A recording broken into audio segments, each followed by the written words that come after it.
செய்தாலும் பொறுத்தருளும் செல்வக்குமரன் பொய்யான மயிலேறவும் காட்சி எழியாவும் ஒளி வீசும் தெய்வாம்சமே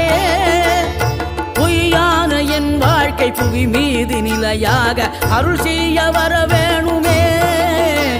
நீ அருள் செய்ய வர வேணுமே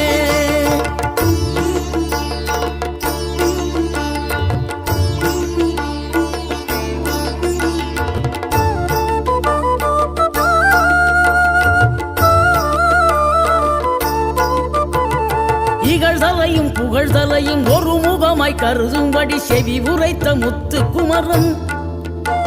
நீ வறுமையையும் வளமையையும் சமநிலையை உணரும்படி மதி கொடுத்த